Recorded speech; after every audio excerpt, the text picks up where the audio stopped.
მოგესალმებით ძვირფასო მაყურებლებო. დღეს სპეკატივის ეთერში გვაქვს გადაცემა რუბრიკით ფესვები და ჩვენ ვისაუბრებთ თქვენთვის უკვე ჩვენი მაყურებლისთვის უკვე ცნობილი რესპონდენტი ყავს სოფელ ღორეშას კვიდრი ბატონი ალთანგილ შველიძე, რომელიც გახლავთ შინაგანი ჯარების თადარიგის მაიორი და განვაგრძობთ მასთან ერთად იმ თემას, რომელიც ამას წინათ გადაცემაში შეგვიდით, რომ ამ თემაზე კიდევ ვისაუბრებდით. ეს ჩვენი დღევანდელი გადაცემის თემა ეძღვნება ხარაგაულის რაიონის ტერიტორიაზე არსებულ მღვიმეებს და ძეგლებს, კულტურულ ძეგლებს, რომელიც გარკვეულწილად, როგორც წინა გადაცემაში მოგახსენეთ, ეს კულტურული ძეგლები გარკვეულწილად კავშირში არიან მღვიმეებთან და ჩვენ გვინდა რომ ამ თემაზე ცოტა უფრო ხვად გესაუბროთ. წინა გადაცემაში ჩვენ გქონდა საუბარი უბისას მონასტრის მიმდებარე ტერიტორიაზე და უბისას ქვეშ არსებულ მღვიმეებზე, გქონდა ლაპარაკი ნუნისის მღვიმემდე რომ უნდა გრძელდებოდეს ეს და მღვიმეებს კავშირი უნდა გქონდეს ხვამლის მთის ქვეშ ყოფ დაარსებულ მღვიმესთან, რომელიც კავკასიონის ქედზე ყველაზე დიდი მღვიმე არის, დაახლოებით რამდენიმე 500 კვადრატული კილომეტრი ფართობი, რამდენიმე ასეული კვადრატული კილომეტრია, 500 კვადრატული კილომეტრია. წინა გადაცემაში ჩვენ წარმოგიდგინეთ და დღესაც გადაცემის მსვლელობისას წარმოგიდგენთ ჩვენ ამ მღვიმეების და იმ გვირაბების მათ შემერთებელ გვირაბების რუკას, რომელიც უკვე ერთხელ გაჩვენეთ და განვაგრძობთ თემას იმ ტოპონიმებზე, რომელსაც ქვია დაუშვათ ვახსენეთ წინა გადაცემაში დევის ხვრელი, ვახსენეთ კოზბელ-ადამიანის მონასტერი, ვახსენეთ მდინარე ჩხერიმელა და ავხსენეთ კიდევაც ეს ჩხერიმელა, რატომ ქვია მას ჩხერიმელა, რომ ეს არის უფრო თუ კარგად დაუკვირდებით, რომ ჩქერი რაღაცას მალავს და ჩხერიმელა, როგორც ბატონი ავთანდილი გვეუბნება, მოედინება მისი კალაპოტი ფაქტიურად მღვიმის თავზე მოედინება. უკაზე ასე ჩანს. უკაზე ასე ჩანს, ხო. და ეს მდინარე ჩამოივლის ზუსტად თითქოს ამ მდინარის კალაპოტი გვაჩვენებს იმ გვირაბის მიმართულებას, რომელთაც უერთდება დევის ხვრელი შემდგომ გვირაბთა განშტოებებს, ხო? ხომ ასეა. ხო, გვექნება საუბარი კიდევ ახალ ტოპონიმზე, რომელსაც ქვია ნავანების ტაძარი. ეს კულტურული მემკვიდრეობის ეს ძეგლები თითქმის ერთ-იგივე პერიოდშია აშენებული რაღაც 100-200 წლის განმავლობაში და უკავშირდება გრიგოლ ხანძთელის მოღვაწეობას. ყველას მოგეხსენებათ, რომ უბისას მონასტერი აშენებული არის ღირსი გრიგოლ ხანძთელის მიერ, უდიდესი ასურელი მამის და უდიდესი წმინდანის ხელითაა ეს აშენებული. დავიწყოთ ბატონო ავთოთ დღევანდელი ჩვენი გადაცემა, მივესალმოთ მაყურებელს და პირველ კითხვას დავსვავთ ასეც. დევის ხვრელი რა არის ეს დევის ხვრელი, რას წარმოადგენს? ჩემი საუბარი, ასე ვთქვათ, ხარაგაულის დევის ხვრელის შესახებ იქნება ფაქტიურად არსებული ხვრელის შესახებ საუბარი და მინდა განვასხვაო ვეფხისტყაოსანში მოცემული დევების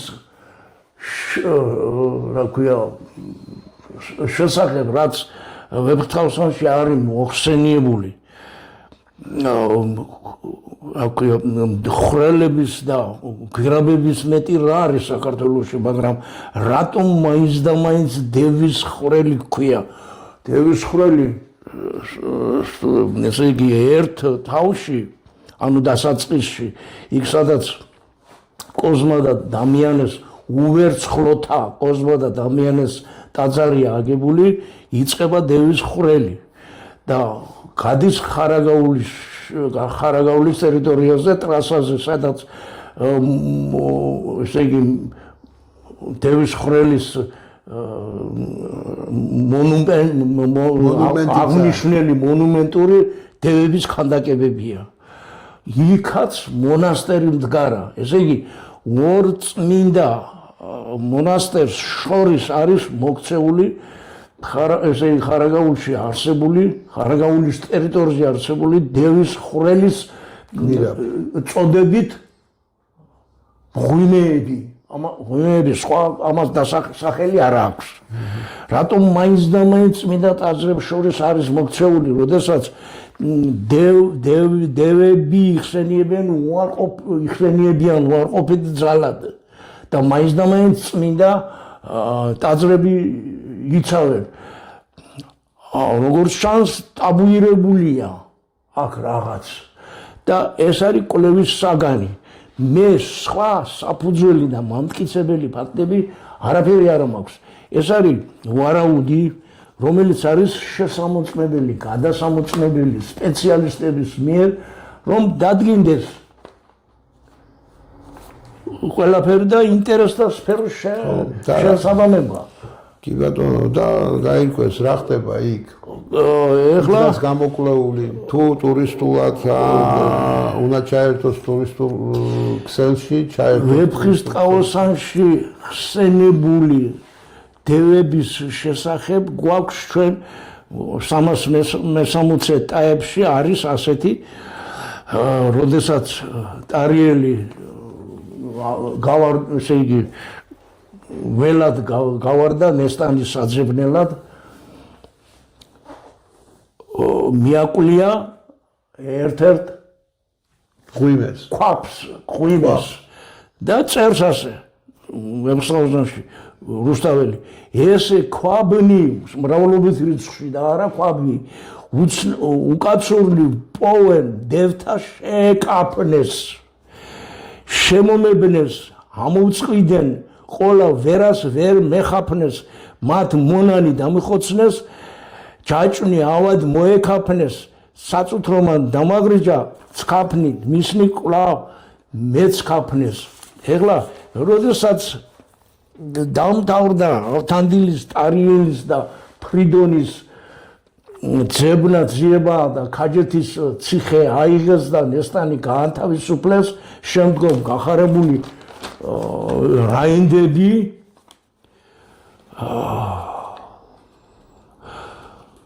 მივიდნენ იმ ქვაბში, სადაც ტარიელი თავს აფარებდა, სადაც დევები ამოხოცა და ესე იგი დაბეჭდული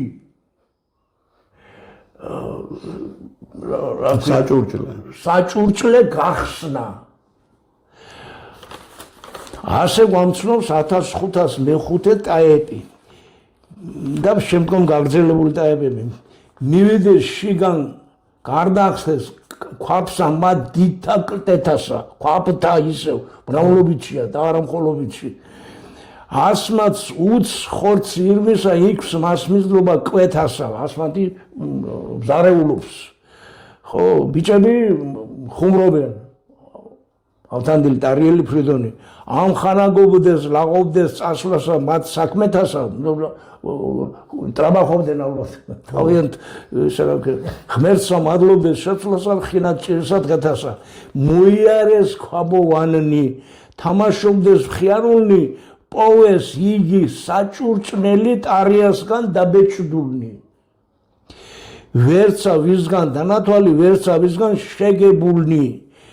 არ იტყვიან არა გვაქვსო იგი ამისთვის გულ ნაკნულნი შემდგომ უბოძა ტურფა მრავალი მათი შესადარები კვლავ ფრიდონისნი აოსნა სპა ყვა თუ სპასალარები ესე იგი ფრიდონის ჯარისკაცები და ოფიცრები და გენერლები დააკმაყოფილა იმ საჭურჭლეთი აირსო კაცი ყველანი მაშინ მათთანა ნარები მაგრამ ძეს რომე საჭურსლე გვანდა კაც დაუკარებ ესე იგი ხელშეუხებელი იყო რომ გახსნათ არიელმა ისე მისი დაბეჭდული ხელშეუხებელი იყო ფრიდონს უთხრა ვალი შენი ჩემგან ძნელად გარდიხდების მაგრამ თქმულა კარგი მქნელი კაცი ბოლო არ წახდების აც საჭურჭელ რაზონცაც აქა ძეს და ან იდების შენი იყოს ყველა კაი შენ წაიღე ვითა ხდების ფრიდონ დაბლა თაყვანისა კადრა მადლი მეტისმეტი მე მეფეო რად გონივა უწყო და აგრე რეტი ტერი ყოვლი ჩალადი გიჩანს ვინცა იყო ვითა კეტი ჩემი ლხინი მუნანდისა ვიდრე იყო შენი მჭვრეტი მე არაფერი არ მინდაო შენი გმირობის მნახველიო შენ რომ გიყურებო და ცხოვრებამ და ღმერთმა უმაყურებინა ამისიც მადლობელი ვარო და შემდგომ ფრიდონ კაცნი დააბრუნა მოსასხმელად აქლემისად სახსა მისა მისაღებად მისი ყოვლისა საჭურჭლისად ერთ სიტყვით ჯორ აქლემნი რომელიც უნდა კარიერს ნაშუკარი ფრიდონმა დააბრუნა ის და დარჩა ხელუხლებელი საჭურჭლი ამით ის მინდა ვთქვა რომ უნდა განვასხვაო ქაჯეთის ციხეში მოპოვებული საჭურჭლენი და ტარიასგან დაბეჭდული რომელიც ადგილზევე დარჩა რაც დაარიგა დანარჩენი ფრიდონმა იუკადრისა უარი უთხრა და დარჩა იქ სადაც დარჩა ეს არის საძიებელი მაგრამ ახლა ჩვენ ვეფხისტყაოსნის გეოგრაფიულ არეალს ვერ ყოველ შემთხვევაში მე არ ხელმეწიფების ესა მაგრამ ის რაც ფაქტია რუსთაველს ეს არ შეეშლებოდა გეოგრაფიაც კარგად იცოდა ცაკიდურიც და ყველაფერი ესე იგი ვითარება ხდება საქართველოს ირგვლივ ქვეყნებში ინდოეთში არაბეთში ზღვის მეფეთა ანუ შავ ზღვასა და კასპიის ზღვას შორის მოქცეულ ამით მე ის მინდა ვთქვა რომ ხარაგაულის დევის ხვრელის საკითხი სხვა არის და ტარიელისგან მიგნებული ესე იგი დაბეჭდული და დევების ამოხოცვა სხვადასხვა უნდა იყოს რატომ მაინც და მაინც დევის ხვრელი ქვია ხარაგაულში არსებულ ქვაბურებს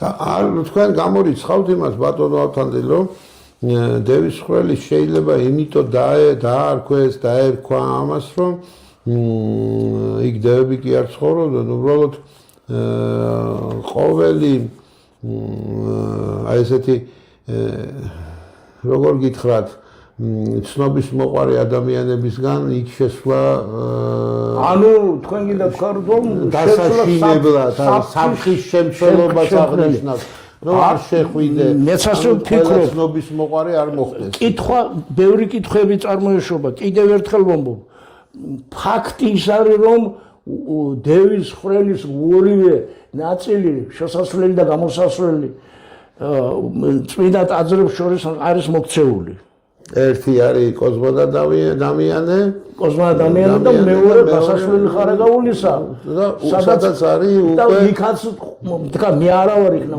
ძველი მონასტერი რომელიც იქაც მდგარ მონასტერი სახელით თუ გახსოვთ არ ვიცი მაგის სახელი არ ვიცი და ამ საიდან იცით თქვენ რომ იქ მდგარა მონასტერი გადმოცემით თქმულებიდან მე საფუძველი ამის არ ხო და აქ კოზმა და დამიანეს საფუძველი ის არის რომ ფაქტიურად არსებობია კი იქ მიმდებარე ტერიტორიაზე იქვე კოზმა და დამიანეს ტაძართან არის კიდე თამარ მეფის დროინდელი შემორჩენილი სამალავები კი ბატონო ესე იგი აგურით არის ამოშენებული შესასვლელი და იქაც კიდე მღვიმეებია. ეს ფაქტია. ჩვენ წინა გადაცემაში ჩვენ ჩხერი მელაძე გაკვირით ვილაპარაკეთ და ავსენით რას ნიშნავს. მივად მადამდე. ეს კომუნიკაცია, რაც რუკაზე ჩანს. ახლა არა ფაქტია რომ ეს რუკა ოფიციალური რუკაა და ემთხვევა ამ ტოპონიმს. ფაქტიურად არსებულია ეს ეშერადან დაწყებული ეს ფაქტიურად არსებული მღვიმეებია და ყველაზე დიდი ფართობით 500 კვადრატული კილომეტრი ქალაქი დაეტევა იმ ფართობში. ერთი რომ მახსენდება ნამახვანის მის მშენებლობის დროს, ელექტროსადგურის მშენებლობის დროს ერთადერთმა ადამიანმა თია გოდოლაძემ, რომელიც გააქცეულია დღეს, გააქცეულ, აბა მე სტუმრად მივიღებდი და მოვეფერებოდი ასეთ სპეციალისტს. თქვა და გადაცემაში მე ნანახი რომ ხალხო ის მღვიმეო წყლით რო ამოისოს იქვია. რა შვებითო მთელს დასავლეთ საქართველოს წალეკავსო. ესე იგი ქალბატონმა თია გოდოლაძემ იცის რომ ამ მღვიმეებს აქვს ერთმანეთთან კავშირი ის წყალი ვერ გაკავდება და ყველგან წავა. რაჭის უდიდესი მღვიმე 500 კვადრატული კილომეტრი მდებარეობს ხვამლის მთამ მდებარეობს იმ მღვიმეში. ხვამლის მთიდან მოდის მღვიმეების ჯაჭვი ვიდრე უბისის ტაძრამდე, უბისის ტაძარი დგას მღვიმეზე, უბესავით არის, იმიტომ ეწოდება მას უბეი, გრძელდება ვიდრე ნოეს კიდობნამდე, სადაც არის ბერთაკლდე, ბერთაკლდიდან იწყება მდინარე ჩხერიმელა და გადაედინება 90% მღვიმეზე რუკაზე ჩანს ჩხერიმელა, მდინარე ჩხერიმელა გადაედინება მღვიმის თავზე. ანუ რაჭის დიდი მღვიმიდან და ჩამოდის დევისხვრელამდე არსებული ხვამლის მთა ვერსია ასეთია ჩემი მოსაზრებით. ხვამლის მთას კავშირი უნდა ჰქონდეს მღვიმეების მეშვეობით უბისის ტაძართან და გაგრძელებული ჩხერიმელას ქვეშ არსებული მღვიმის მეშვეობით ბერთაკლდესთან, ანუ ნოეს კიდობნის კედელთან. ნოეს კიდობანი ფაქტიურად არ ყოფილა მოტივტივე საგანი. მოტივტივე საგანი ხით აშენებული გაუშვეს ბლეფად მოსატყურად, ისევე როგორც წმიდა თამარის 9 კუბო გაიტანეს, რომელში იყო ნამდვილი კაცმა არ იცის. ნუ ახლა რაც შეეხება ამას ჩართულს ვაკეთებ. ჩემი პირადი მოსაზრება არის რომ წმიდა თამარის ნეშტი 90% ვარიანტი უნდა იყოს. უშვებთ ამას რომ შეიძლება იყოს მან რა ქვია უბისასთან. არა ხვამლის თაში. იმიტომ რომ ისეა გასაიდუმლოებული ხვამლის მთის საკითხი, რომ ფრაზა, ისტორიული ფრაზა, რომ ოდეს საქართველოს გაუჭირდეს ხვამლის მთამ გადაარჩინოს. ის როგორც ამბობენ, მათი ხვიტიას განძიც უნდა იყოს. ალბათ მარტო მატერიალური განძი არ იქნება იქა. ასეა სამი ნაწილია ხვამლის მთაზე გადაღებული და იქ არის ამბობს ამას სპეციალისტი. მე არ მომიგონია ესა და მისგან ვიცი. ხოდა ამ განძის სამალავები შესაძლოა ტარიას მიერ დევთა მოკლის შემდეგ ის დაბეჭდული რაც დარჩა იქ არის და 5%, 5-დან 10%-მდე ფიქრობ რომ შესაძლოა წმიდა თამარის ნეშტი იყოს უბისის იმ ამოქოლილ თაღში ბერების კოშკის ქვეშ რომ არის. ეხლა მე არ ვიცი 1-5-6 წელიწადი აღარ ყოფილვარი. ხო და შესაძლოა გახსნილია, მაგრამ რამდენჯერმე მაქვს კითხვა დასმული მამაოებთან, იქ მოძღვრებთან. მაპატიოს ყველა მამამ რა მღვიმე რიზღუნო თავი მოისულელეს, ესე იგი ტაბუირებულია ისიც. ისევე როგორც 13 დამოქოლილი ხვრელი ნოეს კიდობანში 12 გახსნეს და დახურეს ისევ მე-13 რო გახსნეს ამოდიოდა ისევ მამები ამბობენ ამას იმ გადაცემაში უნისის ზე გადაცემაში უნისის გადაცემაში რომ მე-13 რომ გახსნეს ამოდიოდა იქიდან საშინელი ხრიანცელი კნესსა და გოდება ესე იგი ჯოჯოხეთი იქ არის და აქედან იწყება ჩხერიმელა ზუსტად და მე ასე ვფიქრობ რომ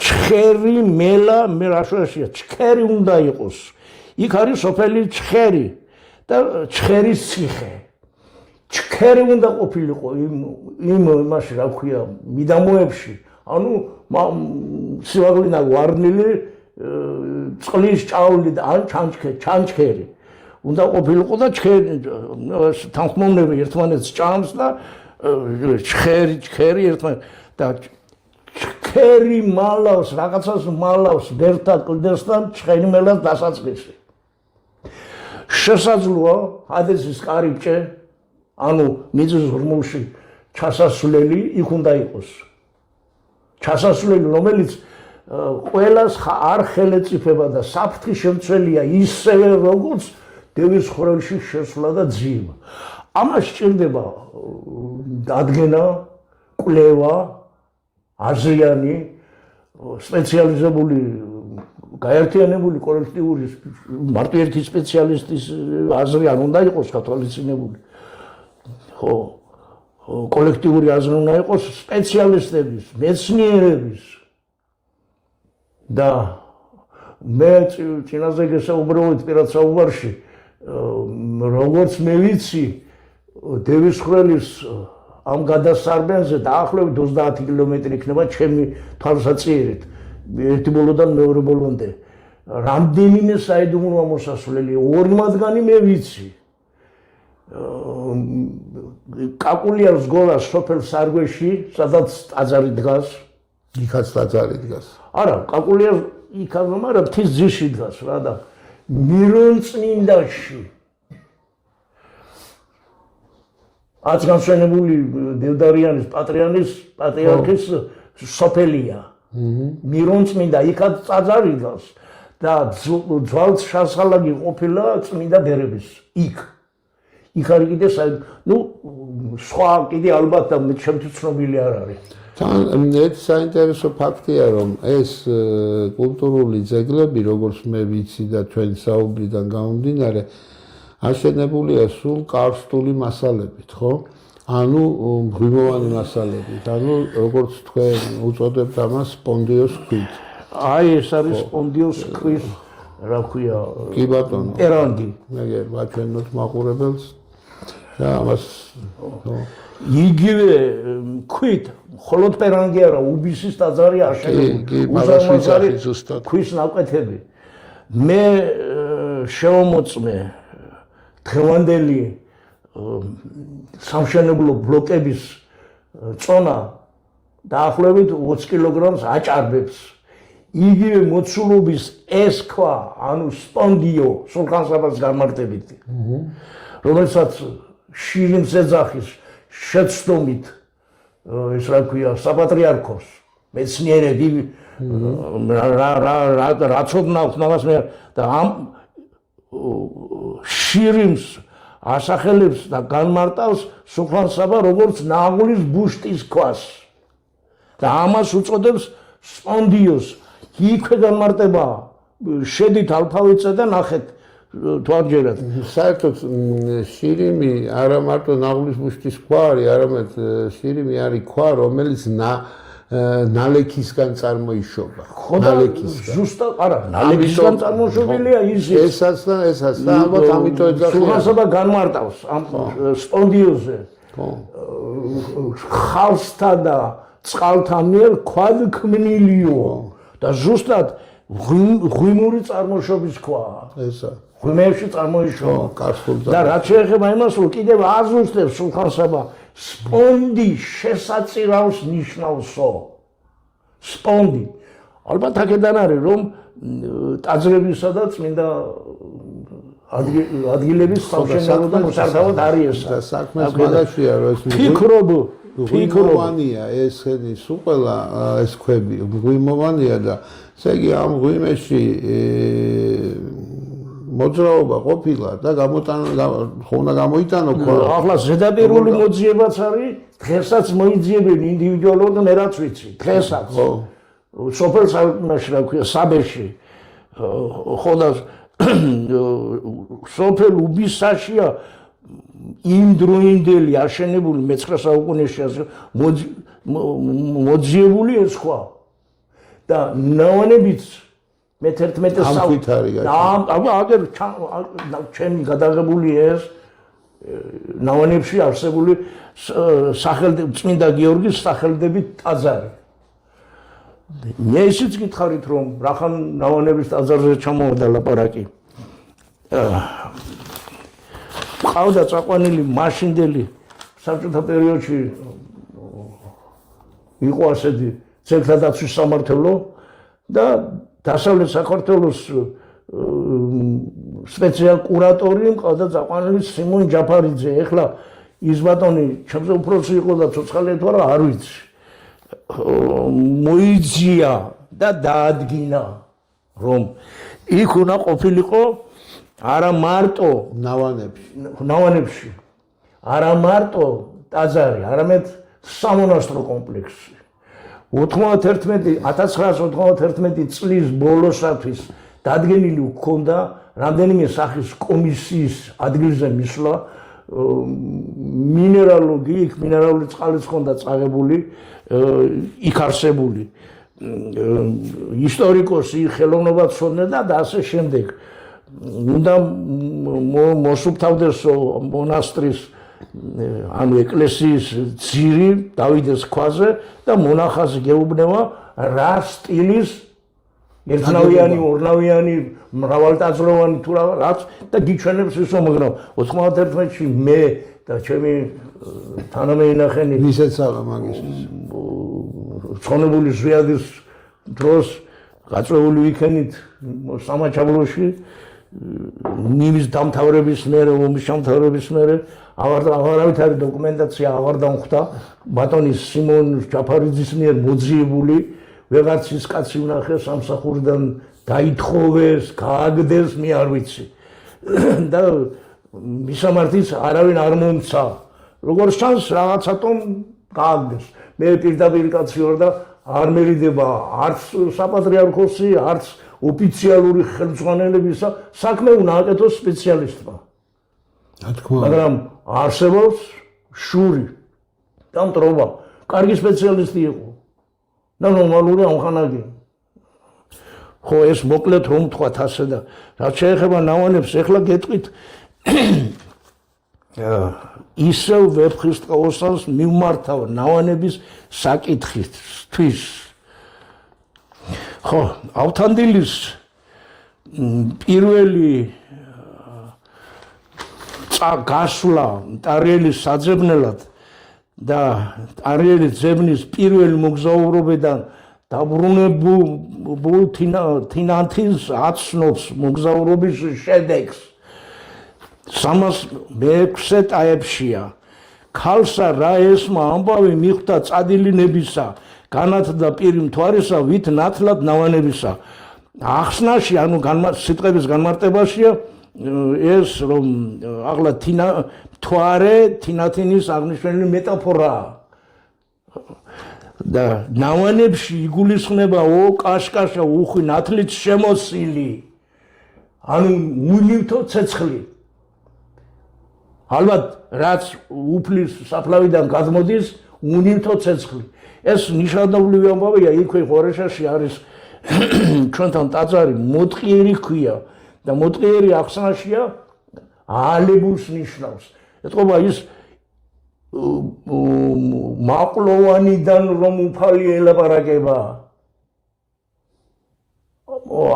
ალებული მაყლიდან იგივე უნივთო ცეცხლი შესაძლოა ეს ასია ნავანებშიდაც და ფიქრობ რომ ბატონის სიმონის მოძიებული და ესე იგი ნათქვამი რომ იქ სამონასტრო კომპლექსი უნდა ყოფილიყო უახლოვდება რეალურს უფრო მეტი სოფლის შესასვლელში დაახლოებით ნავანების ტაძრამდე სოფლის შესასვლელამდე 5-6 კილომეტრი უნდა იყოს.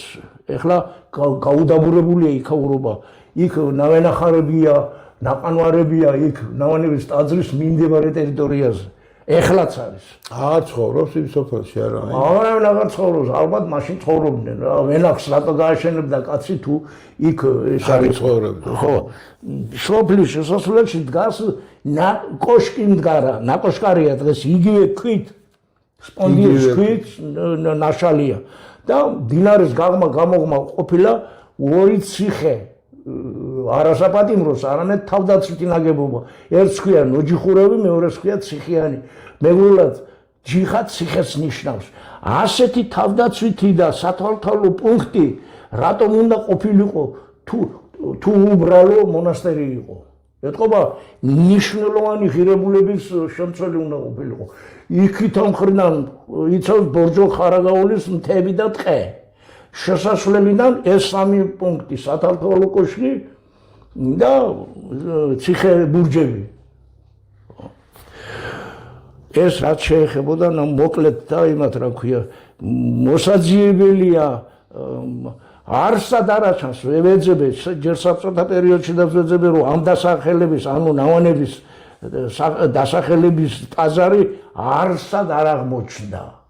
არადა ფაქტიურად არ არის. ფაქტიურად არის, აგერ არის ფაქტიურად. აგერ გადაღებულიც გაქვს სურათები თქვენ შვილებს აქვს გადაღებული სურათები აგერ ბატონო. მოკლედ ხო. ეს ახლა რისთვის ამდენი ის არისთვის მოგიყვანეთ. ეს არის საფუძველი იმისა რომ თუნდაც ეს რა ქვია ვით ნათლად ნათლით შემოსილი აგერ აღნიშნავს რა ქვია რუსაველი და განმარტებებში სიტყვების ახსნა განმარტება და რატომ არ უნდა ვისარგებლოთ ამის ჩვენ და დოკუმენტად რატომ არ უნდა გამოვიყენოთ რა ვისვენდოთ აბა შოთას არენდობით იმას რა ქვია სულხან-საბას არენდობი ვისვენდოთ აშინ აბა ვისვენდოთ ვფიქრობ რომ უნდა მოვიძიოთ სპეციალისტები და პირველ რიგში არავის არ ვახობ ჩემ თავზე მაგრამ ქალბატონმა თია გოდოლაძემ შესანიშნავად იცის როგორც ჩანს ამ ღვინეების არსებობის შესახებ და ზოგიერთი საიდუმლო მასალები მის ხელთ არის. თუ თქვენ გვექნება საშუალება რომ დაუკავშირდეთ მას და სხვა სპეციალისტებს, სხვა ისე ჩვენ არაფერი არ გამოვიდა, იმიტომ რომ შესაძლოა საფრთხესო ტელემაყურებლებო ალბათ ხვდებით რას თხოვობს ბატონი ავთანდილი. არაერთი მიმართვა ქონდა შესაბამის სამსახურებთან, გზელთადაცვის უკაცრავად მარტო ამაზე არა 50 წელიწადია ამაზე ფიქრობდა, დარდობდა, ქვაზე უსაფრთხოა ჯანმრთელობისთვის უნუა კი ხო და ესე იგი მოძიება ადვილია სოფიო ბაზარზე გავა რაც შეეხება ამ ღვინეების შესასწავლად მისი დიდი სურვილი არის როგორმე შედგეს რაღაც პროფესიული ჯგუფი რომელიც დავუშვათ გამოიკვეთეს ამ ღვინეებს. როდის ვიხდი იქნებ მოხალისე პროფესიული ჯგუფები ამოვიდნენ. ხო და მაგას ვიძახი, ხო და ჩვენი დღევანდელი მიმართვა და დღევანდელი გადაცემის ჩაწერაც ალბათ იმას ემსახურება რომ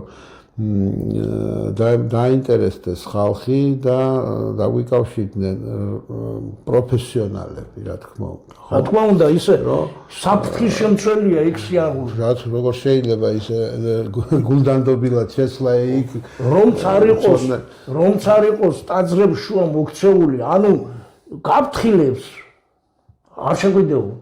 მე ასე ვფიქრობ. კი ბატონო. ხო, ძალიან საინტერესოა.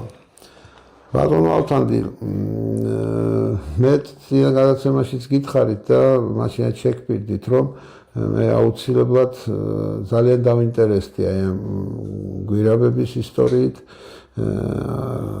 განსაკუთრებით მაინტერესებს რას უნდა წარმოადგენდეს ეს დევის ხვრელი რომელიც შესასვლელიც ცნობილია და შიგნით რა ხდება ეგაც საინტერესოა უბრალოდ ეს ტერიტორია უბრალოდ აი სულად ექსკურსიის თვალსაზრისით მინდა ერთხელ ჩამოვიდეთ ჩვენ და დავათვალიეროთ მეგზურობას ალბათ თქვენ გაგვიწევთ მაგრამ აქ ალბათ მისადგომები და ისა ცოტნე ადამიანი გქონდა არა უშავს მეუდგებით თუ იქნება სურვილი აი აქ ნამყოფი ხართ თუნდაც ნავანების ტაძარში თქვენ ფაქტიურად არსებულია და აი ხო და არსად რატო არ არის ეს აღწერილი ეგაც საინტერესოა არც მიამიშენებია თქვენ და არავის არ არის და თქმულებებიდან ვებია ბაბო მეტყოდა ხოლმე ჟამიანობამდე ანუ მე-11 საუკუნეში საშენი მასალა გამოყენებულია სპონდიოს ქვა იგივე ქვარი გამოყენებული რაც უბისაში და უბისა აშენებული არის მე-9 საუკუნეში და ალბათ ეს ძეგლიც ჩემო ძვირფასებო უნდა მიეკუთვნებოდეს სადღაც მე-9-დან ალბათ შეიძლება მე-11-მდე პერიოდს და ეს არის დაახლოებით 1000-წლოვანი ძეგლია ამის ესე უყურადღებოდ დატოვება არ ვიცი არაფერს წერია ეს რომ არ ინტერესდებოდეს ამითი არსებული გინდა ხელისუფლება გინდა წარსული ხელისუფლება გინდა მომავალში ვინც იქნება კიდე ის ხელისუფლება ჩვენ კულტურული ძეგლების დაცვის სამსახურები გვაქვს სამინისტრო მთლიანად შექმნილი ამისთვის და ეს კულტურული მემკვიდრეობა და უნდა იქნას შესწავლილი ამ სურათებიდან რაც ჩანს ეს არის გადაღებული სურათი 1999 წელს იმის მერე კიდევ არის გასული თითქმის 35-40 წლამდეა გასული ხო და მაშინ ჯერ ამ სურათზე ჩანს რომ რა დღეშია აქაურობა და თუ შველა უნდა უშველოთ დროულად ხო აი ეს არის გადაცემის ჩვენი და ჩვენი ხელმეორედ შეხვედრის მიზეზი ზუსტად რომ უფრო მაშინ მაინდა-მაინც ვერ მოვახერხეთ უკვე საუბრა გაგვიგზელდა მაშინ გადაცემა უფრო საუბრობთ უფისას მონასტერზე მაგრამ აგერ დღეს შევიკრიბეთ იმისთვის რომ ბოდიშოს მოგწეთ ერთ შევნიშნავ მე არც ერთ ერს არ მესავრეთში ყველა ერს უნდა ხონდეს თავის გზადაკვალი ამას არავინ არ მოიძიებს ჩვენს გარდა არაბი ამას არ მოიძიებს რა თქმა უნდა არც ამერიკელი არ მოიძიებს აი დღეს მაქსიმალურად ეხლა უკაცრავად აი ეს რაღაცნაირად ისეთ მინდა დავამთავრო ჩემ ბოდიში ამოსულა ერთი ტაეპით კი რომელსაც დავარქვი ახალი საუკუნის მტრის შემოსევა მე ყველა მიყვარს ვინც ჩემს მუზას გავს ვინც ჩემს გრძნობებს გავს რაც მიყიდია რა მამული თუ ვერ იკარგე ანდა ყველა კაფეხზე კიდია ჩვენ უნდა ვეძიოთ რა თქმა უნდა იმიტომ რომ დღეს ბუმია პირდაპირ აი ამ მიწების დანიავების და გაყიდვის ერთვენიერ დღეს შეიძლება ეს ტერიტორიები აღმოჩნდეს ვიღაც გადამთიელის ხელში ხო და მე ის საერთოდ არ დაგიდევთ ამას ადგებად მიაწვება ტრაქტორით და როგორც გარეჯი თავისად გამოაცხადეს ესე ხო მიაწვება ტრაქტორით და გადაჭეგავს ამას და დამთავრდება ისტორია მოხდება ესე შეიძლება დასრულოთ ჯერ ჩვენ უნდა დავდგეთ ყველა ჩვენ თვითონ უნდა შევისწავლოთ ჩვენ ტერიტორიები და აი ეს როგორ შეიძლება დაიზაროს ან ხელისუფალმა და ან ჩვეულებრივ ადამიანმა მოკლედ ბატონო ავთანდი მე ამ თემაზე ბევრად აღარ განვავრცობთ ჩვენ საუბარს საკმაოდ მოუყევით უკვე ადამიანებს თემების მეტი რომ აქვს და ხო და სხვა თემებია მაგრამ კონკრეტულად ამ თემის ირგვლივ ამ თემის ირგვლივ ამის ირგვლივ კიდევ არის მოდი ესე გავაკეთოთ ჩვენ აი აქვე პირდაპირ ეთერში დავდებ მე პირობას რომ უახლოეს მომავალში მე აუცილებლად მინდა რომ თვითონ ნახო ეს ტერიტორიები, უფრო მეტი კითხვები წარმომეშვება მე და გადაცემაც უფრო მსუყე და საინტერესო გამოგვივა. ჩემი აზრი, ერთი კაცისა და თვალთახედვა ერთია, თქვენი და სხვა. ხო, ვეცდები რომ წამოვიყვანო ერთი ან მაინც ჩამოსასვლელი. ერთი ორი ადამიანი ისეთ წამოვიყვანო, რომლებიც ერკვევიან აი ამ კარსტულ საქმეში, ერკვევიან გეოლოგიაში, ერკვევიან კულტურულ მემკვიდრეობაში და რაღაცა პატარა ჯგუფის შევიკრიბებით ჩამოვარდა. მე პურემ უნდა აცხოს. რა თქმა უნდა, ეხლა მე თავს ვერ გამოვიდებ, რომ გინდა თუ არა მე კაი სპელეოლოგი ვარ ან რაღაც და აბა მენდეც უყველა და წავედით, შევედით თქო იქ. იქ არის საჭირო მცოდნე ადამიანების და ამ ჯგუფს მე უახლოეს მომავალში შევკრებ უბრალოდ დასათვალიერებლად, დასაზვერად და კინერე უკვე უფრო საინტერესო გადაცემა გამოგვივა. თუ მოესარი, კარგია და თუ არა და საკმაო არ არის, ბევრი მასალები მქონდა კიდე მოძიებული ამ ნახევარ საუკუნის პერიოდში, მაგრამ გააგრძელებთ თქვენ. როგორ ვეკადრებათ თქვენთან ერთად თქვენ გასაგებია, მაგრამ სიცოცხლე ადამიანის სიცოცხლე წარმავალია. კი ბატონო, ამიტომ ეს არის საშუალო საქმე, მაგას ვამბობ მეც ზუსტად რომ მაგრამ სიჩქარით კიდე საქმე არ კეთდება. საერთოდ ექიმებს ვიყვართ, მე ექიმი ვარ, იცით თქვენ და ექიმებს ვიყვარს გამოთქმა, საერთოდ მედიცინას სიჩქარე უყვარს. მაგრამ მყავდა ერთი კარგი მასწავლებელი, რომელიც უმეუბნებოდა იჩქარე, ოღონდ ნელა. იჩქარე ნელა. გასაგებია. ეს ფილოსოფიური ნახე. კი ბატონო. იმიტომ რომ ფარტხა ფურთს სიჩქარე არ უნდა დაევსგავსოს ფარტხა ფურთს, რომ აი მივარდე, გაქანდე, გამოქანდე, უნდა დინჯად, შვიდად წყართ, ოღონდ დროულად. დათა სიბზნე გავეგზავნოთ. ვიფიქრებ მე ამაზე, ნაჩქარები გადაწყვეტილება არ იმარგებს მგონი. რა თქმა უნდა, რა თქმა უნდა. ის მარტო ის გავიხსენოთ, კარტელიც. რა თქმა უნდა, აბა რა. ვიფიქრებ ამაზე მე, ხო, დათა რო ეძახის. კარგი, დიდი მადლობა ბატონო ავთო. დღეს საკმაოდ საინტერესო იყო ჩემთვისაც ეს გადაცემა, უფრო მეტად როგორ გითხრათ, ავენთე აი ამ თემის ირგვლივ კვლევებით და მადლობა მინდა უთხრა ჩვენს მაყურებელს, მადლობა თქვენ. დიდი მადლობა თქვენს რომ მომავალ შეხვედრამდე ძვირფასო მაყურებელს. თქვენს გარდა მე ქებით არ ვამბობ. არავინ არ დამიდგა თუნდაც ამ მაშინ რა ვქნა, ამის მოსმენას გვერდზე. არავინ არ მომისმინა. ეხლა როგორ არა ვთქვა კაცო, მწხვენია რომ ჩემი რაიონი ზე ვლაპარაკობ. ჩემი არც საკრებულოს თავმჯდომარე, არც მერი, არც მომსახურე პერსონალი, კულტურული მემკვიდრეობა თუ რაღაცა, არავინ არ დამიდგა გვერდზე. ყველა ფული შოვნით არის გადაგებული.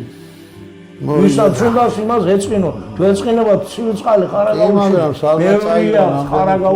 ხარაგაულში ცივი წყალი ბევრია და სვან. იმიტომ რომ ეხლა ცოტა ისე ხუმრობით ვიტყვი, ადროს კაცი იცახის პირდაპირ ადგილს გეუბნებათ, სადაც არის ტარიელის საჭუჭრა დალუქული კაცო და თუ ეს ფული ესე ძალიან გვინდა, იმის გულისთვის მაინც მოიძიეთ ეს ყველა. მოძებნონ, იქნებ მაგით მაინც დაინტერესდა.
3000 წელზე მეტი